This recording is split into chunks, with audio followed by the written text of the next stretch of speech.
না, এখানে তো আমরা ভোটার আমাকে বলতেছে আপনি কোনো কথা বলবেন না, কথা বলবেন না। আমি বলতে চাচ্ছি যে উনি আমার লোক, উনি একটু চিন্তা ভাবনা করে ভোটটা দেয়। তো আমার লোক না, তারপর আমি চাচ্ছি যে একটা নিরপেক্ষ ভোট হোক। তাই উনি চিন্তা বলছে, প্রথমে বলছে আমি দাঁড়িপাল্লায় মারবো, পরে আবার বলতেছে যে না আমি তো ধানের শেষে মারবো। তা দাঁড়িপাল্লার ছিলটা মেরে উনি মেরে কাগজটা ভাঁজ করে ফেলাইছে। কতক্ষণ আগের ঘটনা পা? এটা তো আধা ঘন্টা একটু বেশি হবে।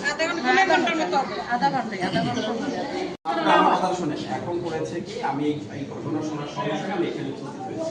ঘটনা কিন্তু ঘটে গেছে, ঘটার পর আমি এখানে এসেছি। এসার পর আমি প্রথমে পুলিং এজেন্টের কাছে গেছি, কারণ ওনারা এটা সর্বোচ্চ কমপ্লেন করছে। এরা তো আমাদের অফিসার, মহিলা আসে নাই, আমি আমাকে একটু কথা দুইজন আছে, আমি তো আপনাদের দায়িত্বপ্রাপ্ত, আমার কথা শুনতে হবে। আমি ওনাদেরকে নিয়ে গেছি, আমি বলেছি এরকম একটা ঘটনা ঘটেছে, আপনারা কি বলতেছে? হ্যাঁ, ওনারা আমাকে এনশিওর করেছে যে এই ঘটনা হয়েছে। এই যে আপনার ধানের শীষের কথাটা বলা হয়েছে, এই ধরনের কমপ্লেন্ট উনি আমাকে দেয় না না বলছে না, উনি বলছে আপনাকে বলা হয়নি। ওই যে ওনারা আপনারা এই 3-4 জন লোক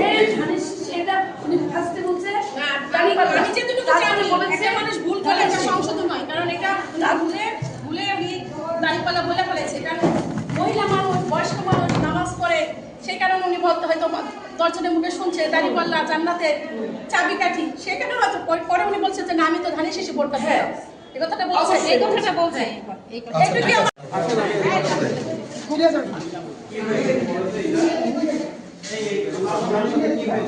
আমার সাথে না, একজন মুরব্বীর সাথে উনি প্রথমে বলছে আমি দাঁড়িপাল্লা ভোট দেবো, উনি আবার দাঁড়িপাল্লা চিন্তা মেরে দিয়ে কাগজটা পাস করে ফেলেছে, পরে বলতেছে যে আগে ধানের শেষে ভোট দেবো।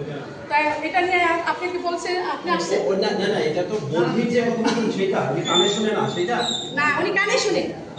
উনি প্রথম বলছেন না যে আমি দাঁড়িপাল্লা ভোট দেবো, তাই উনি আবার চিন্তা মেরে দিছে কাগজে। না এটা আমি এখানে জানেন, আমি কিন্তু ফলো করছি। না আপনি ছিলেন, আমরা কিন্তু পলি বলি না মহিলা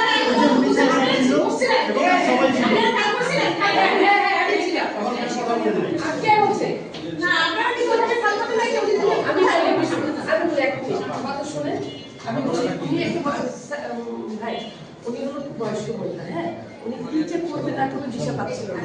তখন আমাদের অনুমতি নিচ্ছে, আমাদের অনুমতি নিয়ে বললো যে আমি সিটটা মারতে পারবো, আমি আমাদের অনুমতি নিয়ে উনি বললো যে আমরা কি সিটটা মেরে দেবো।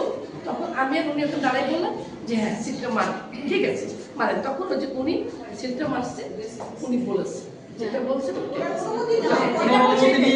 পরে উনি বলছে যে না আমি এটা মার দিয়ে আমি অনুমতি নিয়েই মারা হয়েছে।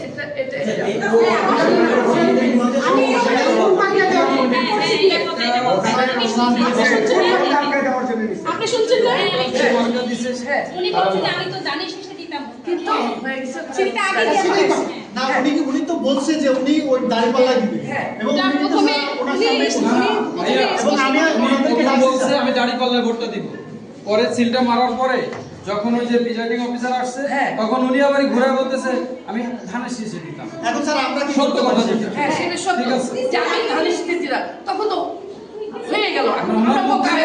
আবার মানে আরেকটা ওইটা কি ছিঁড়ে ফেলা যেত না? উনি ওনাকেই তো রিটার্ন পাঠানো হচ্ছে যে আপনি বাসায় যান, সুস্থ আসেন, তার পয়সা ভোটটা দেন, আপনি অসুস্থ। এটা কিন্তু করা যায় কিন্তু স্যার আমরা কিন্তু স্যার আমি এটা কাগজটা ভাঁজ করে ফেলাইছে।